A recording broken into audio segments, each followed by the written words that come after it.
ਵਾਹਿਗੁਰੂ ਜੀ ਕਾ ਖਾਲਸਾ ਵਾਹਿਗੁਰੂ ਜੀ ਕੀ ਫਤਿਹ। ਅੱਗੇ ਸਾਖੀ ਸੁਦਰਸੈਨ ਨਾ ਚੱਲੀ। ਝੰਡਾ ਅਤੇ ਇੰਦਰਸੈਨ ਦੋਵੇਂ ਕਹਿਣ ਲੱਗੇ, ਸਾਡਾ ਧਨ ਮਾਲ ਘਰ ਸਮੇਤ ਤੁਹਾਡੇ ਚਰਨਾਂ 'ਤੇ ਚੜ੍ਹਾ ਦਿੱਤਾ ਹੈ ਅਤੇ ਹੁਣ ਅਸੀਂ ਕਿਸੇ ਚੀਜ਼ ਨੂੰ ਵੀ ਹੱਥ ਨਹੀਂ ਲਾਵਾਂਗੇ। ਜੋ ਕੁਝ ਸਾਡਾ ਸੀ ਸਭ ਤੁਹਾਨੂੰ ਦੇ ਦਿੱਤਾ ਹੈ। ਫਿਰ ਸੁੱਖਾਂ ਦੀ ਰਾਸ ਗੁਰੂ ਜੀ ਆਪਣੇ ਮੁਖਾਰਬਿੰਦ ਤੋਂ ਬੋਲੇ, ਹੁਣ ਤੁਹਾਡੇ ਪਾਸ ਕੀ ਰਹਿ ਗਿਆ ਹੈ? ਵਿਚਾਰ ਕਰਕੇ ਹਿਰਦੇ ਵਿੱਚ ਧੀਰਜ ਧਾਰ ਕੇ ਉੱਤਰ ਦਿੱਤਾ, ਹੁਣ ਸਾਡੇ ਪਾਸ ਕੇਵਲ ਸਾਡਾ ਇੱਕ ਸਰੀਰ ਹੀ ਰਹਿ ਗਿਆ ਹੈ, ਸਾਡੇ ਪਾਸ ਹੋਰ ਕੋਈ ਵਸਤੂ ਨਹੀਂ ਹੈ। ਫਿਰ ਗੁਰੂ ਜੀ ਬੋਲੇ, ਮਨ ਵਿੱਚ ਵਿਚਾਰ ਕਰਕੇ ਵੇਖੋ, ਇਹ ਸਰੀਰ ਵੀ ਸਦਾ ਸਥਾਈ ਨਹੀਂ ਹੈ, ਇਸ ਲਈ ਇਹ ਸਰੀਰ ਵੀ ਮੈਨੂੰ ਸਮਰਪਣ ਕਰ ਦੇਵੋ ਅਤੇ ਬਾਅਦ ਵਿੱਚ ਗਿਆਨ ਸਰਵਣ ਕਰੋ। ਦੋਵਾਂ ਨੇ ਗੁਰੂ ਜੀ ਦੀ ਆਗਿਆ ਮੰਨ ਲਈ ਅਤੇ ਗੁਰੂ ਜੀ ਦੇ ਚਰਨਾਂ 'ਤੇ ਅਰਪਣ ਕਰ ਦਿੱਤਾ। ਗੁਰੂ ਜੀ ਨੇ ਫਿਰ ਕਿਹਾ, ਤੁਹਾਡੇ ਪਾਸ ਕੀ ਰਹਿ ਗਿਆ ਹੈ? ਛੇਤੀ ਬਚਨ ਕਰਕੇ ਸਾਨੂੰ ਦੱਸ ਦੇਵੋ। ਇਹ ਸੁਣ ਕੇ ਦੋਵਾਂ ਨੇ ਬਚਨ ਕੀਤੇ, ਹੁਣ ਸਾਡੇ ਪਾਸ ਕੇਵਲ ਅੰਤःਕਰਨ ਭਾਵ ਮਨ ਬੁੱਧੀ ਚਿੱਤ ਅਤੇ ਮੈਂ ਹੀ ਰਹਿ ਗਿਆ ਹੈ। ਹੁਣ ਸਾਡੇ ਪਾਸ ਕੋਈ ਦੂਸਰੀ ਵਸਤੂ ਨਹੀਂ ਹੈ। ਜਿਹੜੀ ਸਾਡੇ ਪਾਸ ਹੈ ਉਹ ਅਸੀਂ ਤੁਹਾਨੂੰ ਦੱਸ ਦਿੱਤੀ ਹੈ। ਸ਼੍ਰੇਸ਼ਟ ਗੁਰੂ ਜੀ ਬੋਲੇ, ਇਹ ਵੀ ਤਾਂ ਪੰਜਾਂ ਤੱਤਾਂ ਦਾ ਬਣਿਆ ਹੋਇਆ ਹੈ, ਜਿਸ ਕਾਰਨ ਕਰਕੇ ਝੂਠ ਹੁੰਦਾ ਹੈ। ਸੱਚ ਵਿੱਚ ਉਹ ਕਾਰਜ ਨਹੀਂ ਦਿਸਦਾ, ਇਸ ਲਈ ਜੋ ਤੁਹਾਡਾ ਅੰਤःਕਰਨ ਹੈ ਉਹ ਵੀ ਦੇਖ ਕੇ ਹਿਰਦੇ ਨੂੰ ਵਿਸਾਰ ਦੇਵੋ। ਫਿਰ ਤੁਸੀਂ ਗਿਆਨ ਆਨੰਦ ਵਿੱਚ ਸਮਾ ਜਾਓਗੇ। ਜਿਸ ਵਿੱਚ ਕੋਈ ਸੰਸਾ ਹੋਵੇ ਤਾਂ ਉਹ ਸਾਨੂੰ ਦੱਸੋ। ਇਸ ਤਰ੍ਹਾਂ ਜਦ ਗੁਰੂ ਜੀ ਨੇ ਕਿਹਾ ਤਾਂ ਉਹਨਾਂ ਨੇ ਅੰਤःਕਰਨ ਵੀ ਗੁਰੂ ਜੀ ਦੇ ਚਰਨਾਂ ਵਿੱਚ ਸਮਰਪਿਤ ਕਰ ਦਿੱਤਾ। ਜਦ ਧਨ ਤਨ ਅਤੇ ਮਨ ਗੁਰੂ ਜੀ ਦੇ ਚਰਨਾਂ 'ਤੇ ਚੜ੍ਹਾ ਦਿੱਤੇ, ਗੁਰੂ ਜੀ ਨੇ ਇਹ ਬਾਣੀ ਕਹੀ, ਜੋ ਸੰਸਾ ਹੁਣ ਤੁਹਾਡੇ ਹਿਰਦੇ ਵਿੱਚ ਹੈ ਉਹ ਹੁਣ ਕਹੋ ਅਤੇ ਉਸ ਦਾ ਉੱਤਰ ਲੈ ਲਵੋ। ਫਿਰ ਦੋਹਾਂ ਨੇ ਸੰਕਲਪ ਉਠਾਇਆ। ਜੋ ਸੰਸੇ ਸਨ ਉਹਨਾਂ ਬਾਰੇ ਕਿਹਾ। ਗੁਰੂ ਜੀ ਨੇ ਕਿਹਾ, ਜਿਹੜਾ ਸੰਕਲਪ ਕਰਦਾ ਹੈ ਸੋ ਹੀ ਮਨ ਦੇ ਧਰਮ ਨੂੰ ਜਾਣਦਾ ਹੈ। ਮਨ ਤਾਂ ਤੁਸੀਂ ਆਪਣੇ ਮੈਨੂੰ ਸਮਰਪਿਤ ਕਰ ਦਿੱਤਾ ਹੈ, ਫਿਰ ਆਪਣੇ ਕਾਰਜ ਹਿਤ ਦੁਬਾਰਾ ਕਿਉਂ ਲਵੋਗੇ? ਜਿਹੜਾ ਵੀ ਵਿਅਕਤੀ ਗੁਰੂ ਨੂੰ ਜੋ ਵਸਤ ਭੇਟ ਕਰਦਾ ਹੈ, ਫਿਰ ਉਸ ਵਸਤ ਨਾਲ ਉਸ ਦਾ ਕੋਈ ਮਤਲਬ ਨਹੀਂ ਰਹਿ ਜਾਂਦਾ ਅਤੇ ਨਾ ਹੀ ਉਸ ਦਾ ਕੋਈ ਸੰਕਲਪ ਕਰਦਾ ਹੈ। ਫਿਰ ਦੋਵੇਂ ਵਿਚਾਰ ਕਰਨ ਲੱਗੇ, ਇਹ ਤਾਂ ਸੁਖ ਦਾਤੇ ਭਾਵ ਗੁਰੂ ਜੀ ਦਾ ਸੱਚਾ ਬਚਨ ਹੈ। ਮਨ ਤਾਂ ਅਸੀਂ ਗੁਰੂ ਜੀ ਨੂੰ ਸਮਰਪਣ ਕਰ ਦਿੱਤਾ ਹੈ। ਕਵਲ ਨੈਣ ਭਾਵ ਗੁਰੂ ਜੀ ਨੇ ਉਹਨਾਂ ਦੇ ਦਿਲ ਦੀ ਗੱਲ ਜਾਣ ਕੇ ਆਪਣੇ ਮੁਖਾਰਬਿੰਦ 'ਚੋਂ ਇਹ ਬਚਨ ਕਹੇ, ਹੁਣ ਤੁਸੀਂ ਜਿਹੜਾ ਨਿਸ਼ਚਾ ਧਾਰਨ ਕੀਤਾ ਹੈ ਇਹ ਤਾਂ ਧਰਮ ਬੁੱਧੀ ਦਾ ਹੋਵੇਗਾ। ਜੋ ਵਸਤੂ ਤੁਸੀਂ ਮੈਨੂੰ ਗੁਰ ਦਛਨਾ ਦੇ ਤੌਰ 'ਤੇ ਦੇ ਦਿੱਤੀ ਹੈ, ਹੁਣ ਤੁਹਾਡਾ ਧਰਮ ਹੋ ਗਿਆ ਹੈ, ਉਸ ਨੂੰ ਦੁਬਾਰਾ ਕਿਵੇਂ ਲਵੋਗੇ? ਇਹ ਸੁਣ ਕੇ ਦੋਵੇਂ ਮਨ ਵਿੱਚ ਸੋਚਣ ਲੱਗੇ, ਜਿਨ੍ਹਾਂ ਦੇ ਜਗਤ ਵਿੱਚ ਵੱਡੇ ਭਾਗ ਜਾਗੇ ਸਨ। ਫਿਰ ਗੁਰੂ ਜੀ ਨੇ ਕਿਹਾ, ਜੋ ਤੁਸੀਂ ਚਿੱਤ ਵਿੱਚ ਧਾਰਿਆ ਹੈ, ਤੁਹਾਡੇ ਚਿੱਤ ਵਿੱਚ ਇਹੋ ਧਰਮ ਹੈ, ਉਹ ਵੀ ਸਾਨੂੰ ਅਰਪਣ ਕਰ ਦਿੱਤਾ ਹੈ। ਫਿਰ ਹੁਣ ਉਸ ਨੂੰ ਚਿੱਤ ਵਿੱਚ ਕਿਵੇਂ ਚਿਤਵਨ ਕੀਤਾ ਹੈ? ਫਿਰ ਦੋਵੇਂ ਚਿੱਤ ਵਿੱਚ ਵਿਚਾਰ ਕਰਦੇ ਹਨ ਕਿ ਮਨ ਅਤੇ ਚਿੱਤ ਅਸੀਂ ਆਪਣਾ ਪਹਿਲਾਂ ਹੀ ਅਰਪਣ ਕਰ ਦਿੱਤਾ ਹੈ।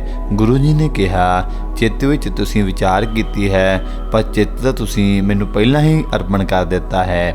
ਇਹ ਚਾਰੇ ਅੰਤःਕਰਨ ਦਾ ਸਰੂਪ ਹਨ, ਉਹ ਮੈਨੂੰ ਦੇ ਦਿੱਤੇ ਹਨ, ਇਸ ਕਰਕੇ ਆਪਣੇ ਹਿਰਦੇ ਨੂੰ ਵਿਸਾਰ ਦੇਵੋ। ਇਹਨਾਂ ਤੋਂ ਪਰੇ ਜੋ ਕੋਈ ਸੰਦੇਹ ਹੈ ਉਹ ਮੈਨੂੰ ਪੁੱਛੋ ਤੇ ਹੁਣੇ ਹੀ ਉਸ ਦਾ ਉੱਤਰ ਲੈ ਲਵੋ। ਇਸ ਪ੍ਰਕਾਰ ਬਚਨ ਸੁਣ ਕੇ ਜਦ ਇੰਦਰਸੈਨ ਵਿਚਾਰ ਕੀਤੀ ਤਾਂ ਬੈਠਿਆ। ਉਸ ਵੇਲੇ ਉਸ ਦੀ ਸਮਾਧੀ ਲੱਗ ਗਈ। ਉਸ ਨੇ ਆਤਮਾ ਦਾ ਅਪਾਹਰ ਰੂਪ ਵੇਖਿਆ। ਇਸ ਤਰ੍ਹਾਂ ਉਹਨਾਂ ਨੂੰ ਉਪਦੇਸ਼ ਦਿੱਤਾ ਅਤੇ ਜਗਤ ਦੇ ਈਸ਼ਵਰ ਭਾਵ ਗੁਰੂ ਜੀ ਬੋਲੇ, ਹੁਣ ਤੁਸੀਂ ਇਹ ਭੋਜਨ ਛਕੋ। ਭਾਈ ਬਾਲਾ ਜੀ ਆਗਿਆ ਪਾ ਕੇ ਭੋਜਨ ਵਰਤਾਇਆ। ਤਦ ਗੁਰੂ ਜੀ ਨੇ ਭੋਜਨ ਨੂੰ ਆਪਣੇ ਹੱਥਾਂ ਵਿੱਚ ਫੜਿਆ ਅਤੇ ਭਗਤ ਸਮਝ ਕੇ ਆਪ ਵੀ ਛਕਿਆ।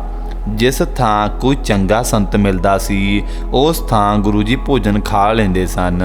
ਉਂਝ ਗੁਰੂ ਜੀ ਨਹੀਂ ਤਾਂ ਪਵਨ ਆਹਾਰੀ ਰਹਿੰਦੇ ਸਨ, ਜਿਹੜੇ ਦੀਨਾਂ ਅਤੇ ਸੇਵਕਾਂ ਦੇ ਪਾਪ ਨਸ਼ਟ ਕਰਦੇ ਸਨ। ਗੁਰੂ ਜੀ ਨੇ ਜਦ ਅੱਧਾ ਭੋਜਨ ਛਕ ਲਿਆ ਤੇ ਬਾਕੀ ਝੰਡੇ ਨੂੰ ਖਾਣ ਵਾਸਤੇ ਦੇ ਦਿੱਤਾ। ਜਦ ਝੰਡੇ ਨੇ ਗੁਰੂ ਜੀ ਦੇ ਝੂਠੇ ਭੋਜਨ ਨੂੰ ਛਕਿਆ ਤਾਂ ਉਸ ਦੇ ਕਠਨ ਕਪਾਟ ਖੁੱਲ ਗਏ, ਉਸ ਦਾ ਭਰਮ ਮੋਹ ਨਾਸ਼ ਹੋਇਆ ਅਤੇ ਦੁਵੈਤ ਦੇ ਸੰਗਲ ਟੁੱਟ ਗਏ। ਉਸ ਦੀ ਬਿਰਤੀ ਟਿਕ ਗਈ ਅਤੇ ਸਮਾਧੀ ਲੱਗ ਗਈ। ਉਹ ਦੇਹ ਰਹਿਤ ਹੋ ਗਿਆ ਅਤੇ ਤਨ ਦੀ ਕੋਈ ਸੋਝੀ ਨਾ ਰਹੀ। ਦੋਵੇਂ ਬੈਠ ਕੇ ਅਡੋਲ ਹੋ ਗਏ ਅਤੇ ਆਤਮਾ ਨੂੰ ਅਲੌਕਿਕ ਸੁੱਖ ਪ੍ਰਾਪਤ ਹੋਇਆ। 3 ਪਹਿਰ ਇਸ ਤਰ੍ਹਾਂ ਹੀ ਬੀਤ ਗਏ। ਜਦ 1 ਪਹਿਰ ਰਾਤ ਰਹਿ ਗਈ ਤਾਂ ਗੁਰੂ ਜੀ ਨੇ ਉੱਠ ਕੇ ਇਸ਼ਨਾਨ ਕੀਤਾ ਅਤੇ ਬਾਅਦ ਵਿੱਚ ਸੂਰਜ ਚੜ੍ਹ ਆਇਆ। ਉਹਨਾਂ ਨੂੰ ਬੁਲਾ ਕੇ ਸਮਾਧੀ ਛੁਟਵਾਈ ਅਤੇ ਫਿਰ ਕੋਮਲ ਸੁਰ ਵਿੱਚ ਗੁਰੂ ਜੀ ਬੋਲੇ, ਹੇ ਇੰਦਰਸੈਨ, ਤੈਨੂੰ ਹੁਣ ਅਸੀਂ ਪ੍ਰਚਾਰ ਦੀ ਮੰਜੀ ਸੌਂਪਦੇ ਹਾਂ। ਹੁਣ ਤੂੰ ਇਸ ਨਗਰ ਦਾ ਗੁਰੂ ਹੋਇਆ। ਇੰਦਰਸੈਨ ਨੇ ਹੱਥ ਜੋੜ ਕੇ ਬੇਨਤੀ ਕੀਤੀ, ਹੇ ਗੁਣਾਂ ਦੀ ਖਾਨ, ਭਾਵ ਗੁਰੂ ਜੀ ਤੁਸੀਂ ਤਾਂ ਕਰਤਾਰ ਰੂਪ ਹੋ। ਹੁਣ ਮੈਨੂੰ ਕੋਈ ਲਾਲਸਾ ਨਹੀਂ ਰਹੀ ਹੈ। ਜਿਸ ਤਰ੍ਹਾਂ ਵੀ ਤੁਸੀਂ ਮੈਨੂੰ ਆਗਿਆ ਕਰਦੇ ਹੋ ਮੈਨੂੰ ਪ੍ਰਵਾਨ ਹੈ। ਮੈਂ ਜਗਤ ਨੂੰ 3 ਕਾਲ ਜਾਣਿਆ ਨਹੀਂ, ਜਿਵੇਂ ਕੱਜਲ ਵਿੱਚ ਕਾਲਖ ਨਹੀਂ ਪਹਿਚਾਣੀ ਜਾ ਸਕਦੀ।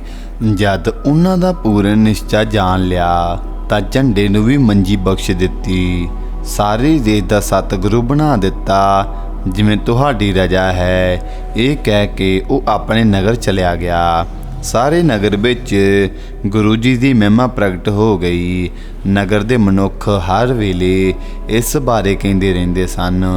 ਇਸ ਤਰ੍ਹਾਂ ਰਾਜੇ ਸੁਦਰਸੈਨ ਨੂੰ ਇਸ ਬਾਰੇ ਖਬਰ ਮਿਲੀ ਕਿ ਕੋਈ ਤਪਾ ਸਾਧੂ ਨਗਰ ਦੇ ਬਾਹਰ ਬੈਠਾ ਹੋਇਆ ਹੈ, ਝੰਡੇ ਨੂੰ ਉਸ ਸਤਿਗੁਰੂ ਬਣਾਇਆ ਹੈ। ਇਹ ਸੁਣ ਕੇ ਰਾਜੇ ਨੇ ਇੱਕ ਆਦਮੀ ਨੂੰ ਭੇਜਿਆ। ਉਸ ਸਮੇਂ ਝੰਡਾ ਅਤੇ ਇੰਦਰਸੈਨ ਦੀਨ ਦਿਆਲ ਭਾਵ ਗੁਰੂ ਜੀ ਪਾਸ ਦਰਸ਼ਨਾਂ ਲਈ ਬੈਠੇ ਸਨ। ਉਸ ਆਦਮੀ ਨੇ ਕਿਹਾ, ਤੁਹਾਡੇ ਵਿੱਚ ਕੌਣ ਤਪਾ ਕਹਾਉਂਦਾ ਹੈ? ਉਸ ਦਾ ਨਾਮ ਨਾਨਕ ਹੈ। ਰਾਜੇ ਨੇ ਤੁਹਾਨੂੰ ਬੁਲਾਇਆ ਹੈ। ਉਸ ਦੇ ਨਾਲ ਇੰਦਰਸੈਨ ਬੋਲਿਆ, ਮੈਂ ਰਾਜੇ ਦੇ ਪਾਸ ਜਾਂਦਾ ਹਾਂ, ਉਸ ਨੂੰ ਚੰਗੀ ਤਰ੍ਹਾਂ ਸਮਝਾਉਂਦਾ ਹਾਂ, ਫਿਰ ਮੈਂ ਚੱਲ ਕੇ ਪਾਸ ਆ ਜਾਵਾਂਗਾ। ਗੁਰੂ ਜੀ ਨੇ ਕਿਹਾ, ਤੂੰ ਕਿਉਂ ਉੱਠਿਆ ਹੈ? ਇੱਥੇ ਮੇਰੇ ਪਾਸ ਬੈਠੇ ਨਿਸ਼ਚਿੰਤ ਰਹੋ। ਇੰਦਰਸੈਨ ਫਿਰ ਬਚਨ ਕੀਤਾ, ਹੇ ਪ੍ਰਭੂ, ਹੇ ਮੁਕਤੀ ਦਾਤੇ ਸੁਣੋ। ਰਾਜਾ ਮੇਰਾ ਮਾਮਾ ਲੱਗਦਾ ਹੈ, ਉਹ ਤੁਹਾਡਾ ਭੇਦ ਨਹੀਂ ਜਾਣ ਸਕਦਾ। ਜੇ ਮੈਨੂੰ ਆਗਿਆ ਦੇਵੋ ਤਾਂ ਮੈਂ ਉਸ ਨੂੰ ਸਮਝਾਵਾਂਗਾ, ਜਿਵੇਂ ਭਲਾ ਹੋਵੇ ਉਹੀ ਰੀਤੀ ਉਸ ਨੂੰ ਦੱਸਾਂ। ਗੁਰੂ ਜੀ ਦੀ ਆਗਿਆ ਲੈ ਕੇ ਉਹ ਰਾਜੇ ਪਾਸ ਗਿਆ ਅਤੇ ਇਸ ਪ੍ਰਕਾਰ ਬਚਨ ਕੀਤਾ, ਉਸ ਸੰਤ ਨੂੰ ਕਰਤਾ ਸਰੂਪ ਸਮਝ ਕੇ ਉਸ ਦੀ ਸ਼ਰਨ ਵਿੱਚ ਜਾਓ।